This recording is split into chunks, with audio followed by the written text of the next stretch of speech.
Olá, passando para compartilhar mais um dos nossos devocionais. Estamos lendo Esdras, hoje capítulo 4, 5, 6 e 7. Eu diria que uma frase que pode definir todos esses capítulos seria: agindo Deus, quem impedirá? Sim, assim que o templo começou a ser reconstruído, a mobília recolocada, os muros estabelecidos, aí eles recebem a seguinte proposta. Eles recebem essa proposta de quem? Ele recebe essa proposta dos judeus. Judeus do norte. Vocês lembram que o norte, depois de Salomão, seu filho Jeroboão assume, e aí ele faz aquela tolice de não ouvir os anciãos, vai ouvir os jovens, e o reino é dividido. Reino sul e reino norte. Reino norte fica com Jeroboão e sul com Roboão, filho de Davi, com a capital em Jerusalém. Então, quem faz essa proposta aqui para estes que voltaram do cativeiro? Quem faz são judeus. Na cidade de Samaria, reino norte ali.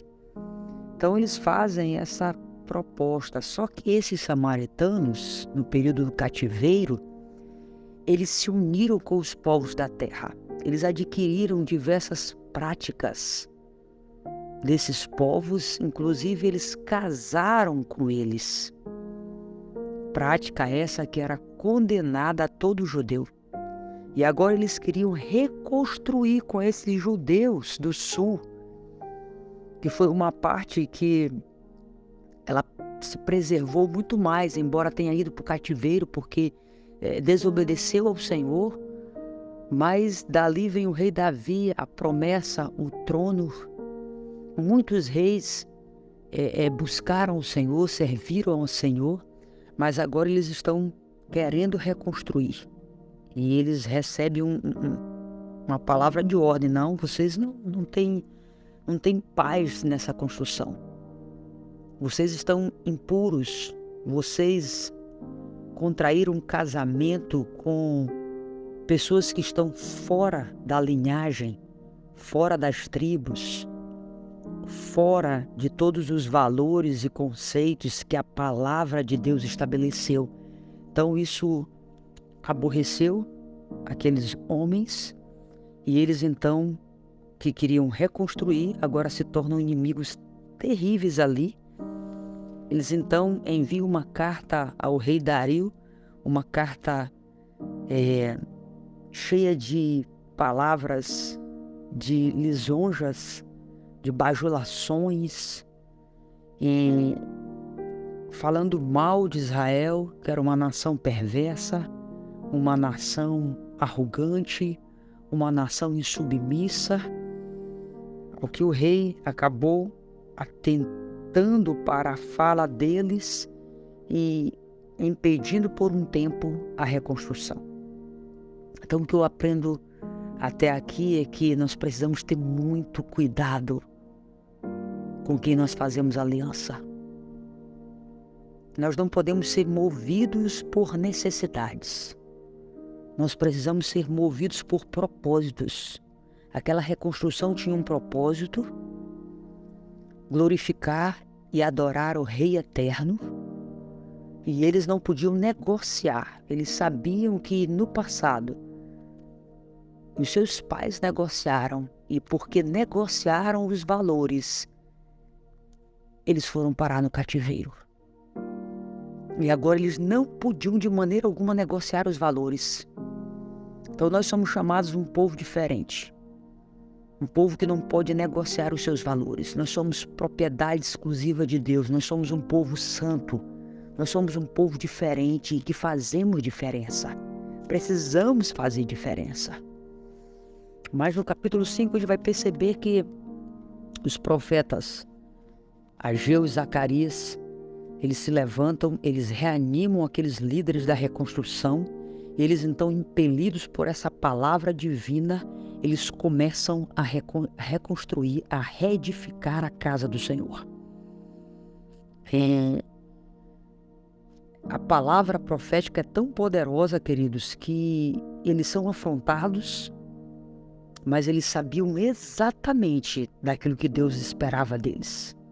O texto vai dizer no verso 5 que eles recebiam ameaças, e o texto diz: porém os olhos de Deus estavam sobre os anciãos dos judeus, de maneira que não foram obrigados a parar até que o assunto chegasse a Dario e viesse resposta por causa disso. Então eles prosseguiram, eles se encheram de coragem, de ânimo. Quando nós recebemos a palavra, nós nos enchemos de vida, de graça. E aquele povo recebeu, aqueles reconstrutores, eles receberam a palavra desses profetas. E eles recobraram o ânimo e eles voltaram para a reconstrução. E eles aproveitam também a enviar uma carta a Dario, falando de tudo, relembrando o decreto dele e daquilo que havia sido feito, e como ele enviou, e além de enviar, ele também separou parte de todos os utensílios que estavam na Babilônia, né? E que estavam sendo usados ali, e eles trouxeram para Jerusalém para recolocarem no templo do Senhor. E o capítulo 5 termina dizendo assim: agora, pois, se para ser bem o rei, que se busque nos arquivos reais da Babilônia. E aí isso foi feito, eles encontraram os registros, e aí o rei Dario manda uma carta de volta, e ele diz àqueles que perseguiam, ele diz: olha, vocês precisam dar dos impostos cobrados nas províncias, vocês precisam entregar o dinheiro para que eles possam fazer exatamente aquilo que é necessário que seja feito. E vocês mesmos precisam ajudá-los nessa reconstrução. Ou seja, aqueles que se levantam como aqueles que perseguem, aqueles que oprimem, queridos, nós estamos nas mãos de Deus. Nós não estamos nas mãos de um sistema, de um poder, de um governo, não. Nós estamos nas mãos de Deus. Agindo Deus, quem impedirá?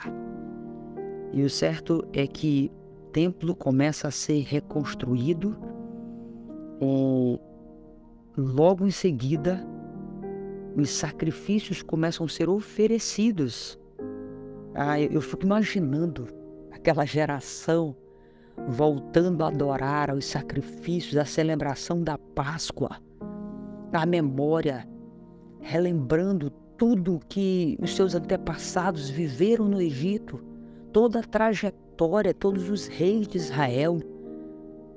E agora eles estavam novamente tendo a oportunidade de celebrar a Páscoa, de refazer o caminho. E sabe, queridos, o que eu aprendo com isso? Que é possível recomeçar, é possível refazer o caminho, é possível acertar. E se por algum motivo você tem se desviado, se afastado, é tempo de recomeçar, é tempo de voltar, é tempo de reerguer o altar e adorar ao Rei dos Reis e Senhor dos Senhores. O capítulo 7, nós vamos ver aqui Esdras. Como Esdras é um homem cheio de Deus, o texto vai dizer que ele era escriba, versado na lei de Moisés,